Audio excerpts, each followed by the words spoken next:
अजित पवार गटाच्या आमदार सरोज अहिरेंनी शिंदे गटाच्या पदाधिकाऱ्यांवर गंभीर आरोप केलेले आहेत आणि त्याचे पडसाद भविष्यात महायुतीच्या ज्येष्ठ नेत्यांपर्यंत उमटण्याचे संकेत मिळतात। पाहूयात। त्या महिलांना कार्यक्रमापर्यंत येऊ दिलं गेलं नाही। नगरसेवक आणि त्यांची इतर काही पिलावळ आहे की निंदा मत कर यारो नारी रत्न की खान जिस नारी से पैदा हुए शुक्र भीष्म हनुमान। त्यांची जी उर्मट भाषा, डल्ला मारणे वगैरे त्यांची ती स्टाईल जी आहे। तुमच्या कामावर डल्ला मारायचा तुझा काय संबंध येतो तुमचा त्या कामाशी? गेले 5 वर्षात सुद्धा दादा मी सहन केलेला आहे। ऐतिहासिक बहुमतांनंतरही महायुतीच्या संसारात भांड्याला भांड लागणं थांबलेलं नाही। देवळालीच्या अजित पवार गटाच्या आमदार सरोज अहिरे यांनी शिंदे गटाच्या पदाधिकाऱ्यांवर गुंडागर्दीचे आरोप केले। निमित्त ठरलं नाशिकच्या भगूर पाणी पुरवठा योजनेचं।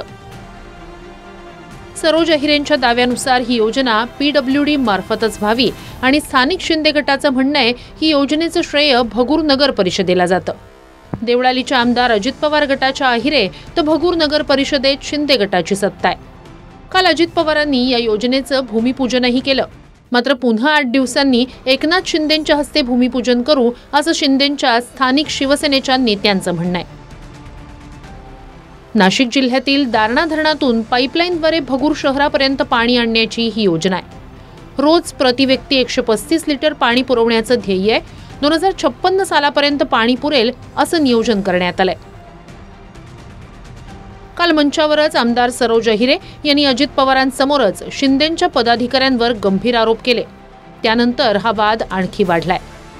अनेक प्रकारच्या दमदाट्या, अनेक प्रकारचे लाभ लोभ यांना दाखवले गेले, परंतु दादा आजही जी आपल्याला गर्दी कमी दिसते आहे ही चौकांमध्ये गुंड उभे केले गेलेले आहेत। चौकांमध्ये लोक उभी केली गेलेली आहेत की जेणेकरून कार्यक्रमाला लोक येऊ नये। गोरगरीब लोक आहेत, जीवाला घाबरतात। कोणाचं पाणी बंद कर, कोणाचा रस्ता बंद कर, कोणाच्या खुरगोड्या नगरपालिकेतून कर, अशा पद्धतीचं राजकारण हे इथे या कार्यक्रमाच्या बाबतीतही झाले आहे। सरोज ती दुसऱ्यांदा आमदार झालेली आहे। साहजिकच काम करताना असं कोणी त्रास दिल्यानंतर माणूस जरा तो हळवी असल्यामुळं तो अशी थोडीशी नाराजीनं बोलत होती, परंतु चालतं, फार काही ह्या गोष्टीला महत्त्व देऊ नको। आम्ही तुझ्या पाठीशी मजबूतीने आहोत, तुला कुठलीही गोष्ट आम्ही कमी पडू देणार नाही अशा प्रकारची ग्वाही तुझ्या मतदारांच्या साक्षीनं मी ह्या देतो। आणि एक चांगला कार्यक्रम भगूरकरांनी इथं आयोजित केला। मॅपमध्ये पाहिल्यास हे दारणा धरण आहे आणि याच ठिकाणाहून 12.5 किलोमीटर दूर भगूर शहरापर्यंत पाणी नेण्याची ही योजना आहे, ज्यासाठी 24.38 कोटींची मंजुरी मिळाली आहे। मी काम मंजूर करून आणायचं आणि परस्पर त्याचं श्रेय घेण्याचा प्रयत्न करायचा। गेले 5 वर्षात सुद्धा दादा मी सहन केलेला आहे। प्रस्तावाची सगळा प्रस्ताव सादर करणारा ही भगूर नगरपालिका आहे, त्याच्यामुळे भगूर नगरपालिकेच्या कामामध्ये तुम्ही हस्तक्षेप करणं हे योग्य नाहीये। माननीय अजितदादा पवार हे महायुतीचे नेते असतील, आहेत नाही, म्हणजे त्यांची जी उर्मट भाषा, डल्ला मारणे वगैरे त्यांची ती स्टाईल जी आहे। आम्हाला निमंत्रण नाही, आमचा कुठं फोटो नाही, आमचा कुठं बॅनर नाही, आमचा कुठं स्टिकर नाही आणि चाललंय आम्ही आमच्या कामावर डल्ला। अरे तुमच्या कामावर डल्ला मारायचा तुझा काय संबंध येतो तुमचा त्या कामाशी? अजित पवार गटाच्या आमदार सरोज अहिरे यांच्या आरोपांनुसार त्या जून 2023ला एका योजनेसाठी CEO महिला अधिकाऱ्यांना भेटल्या। त्यांनी योजना मंजुरीसाठी CEOंना प्रस्ताव तयार करण्याच्या सूचना केल्या। मात्र 6 महिने त्यांना शिंदे गटाच्या नेत्यांनी कामच करू दिले नाही। त्यानंतर महिला अधिकाऱ्यांची बदली झाली। यानंतर पुन्हा दुसऱ्या महिला CEO अधिकारी आल्या। त्यानंतर त्यांनी प्रस्ताव दिला म्हणून पुन्हा शिंदे गटाच्या नेत्यांनी त्याच अधिकाऱ्याच्या बदलीचा प्रस्ताव शिंदेंकडे दिल्याचं सरोज अहिरे म्हणतात।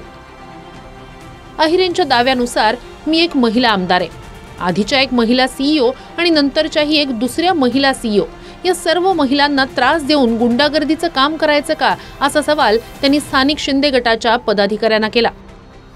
महिलांना अक्षरशः महिला दादा येणार आहेत म्हणून गुलाबी साड्या घालून महिला तयार होत्यात। त्या महिलांना कार्यक्रमापर्यंत येऊ दिलं गेलं नाही।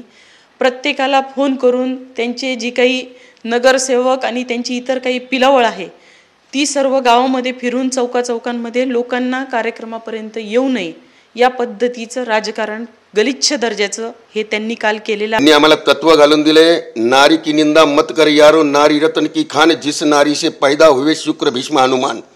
आम्ही त्या प्रत्येक महिलेची इज्जत करणारे शिवसैनिक आहोत.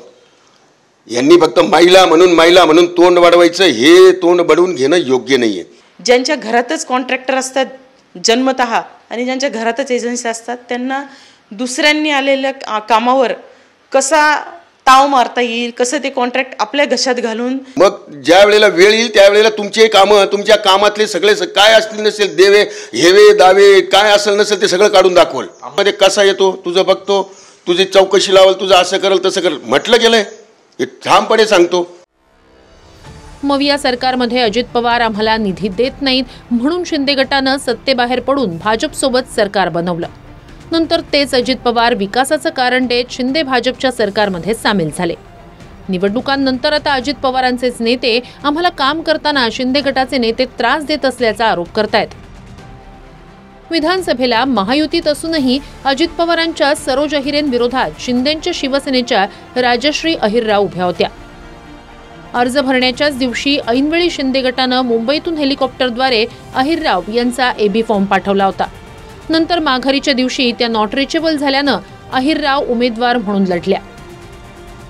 2015ला सरोज अहिरे भाजपमधून राष्ट्रवादीत गेल्या. अजित पवारांचा गट वेगळा होताना काही काळ तळ्यात मळ्यात भूमिका घेतल्यानंतर त्या अजित पवारांसोबत सत्तेत आल्या. इकडे विजय करंजकरही आधी ठाकरे गटात होते. लोकसभेला तिकीट डावलल्याच्या नाराजीनं त्यांनी शिंदे गटात प्रवेश केला. काही वाद नाही, वाटाघाटीचा वाद आहे, हा टेंडरचा वाद आहे. टेंडर मी घ्यायचं का तू घ्यायचं, तुझ्या माणसाला का माझ्या माणसाला, हा वाद आहे, हा स्वार्थाचा वाद आहे. त्या स्वतः आमदार आहेत, त्याच्यातली सत्यता पडताळून आमच्याकडून असं कोणतंही कृत्य होणार नाही, होत नाही, घडत नाही. परंतु जर त्यांच्या आरोपात तथ्य असेल तर निश्चित आम्ही सुद्धा त्या प्रकरणाची चौकशी करू. चंदन पूजाधिकारी, TV9 मराठी, भगूर, नाशिक.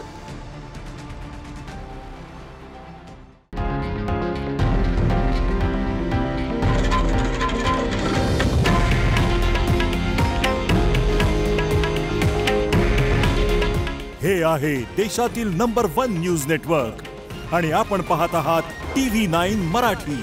काळजी तुमची, हित महाराष्ट्राचं.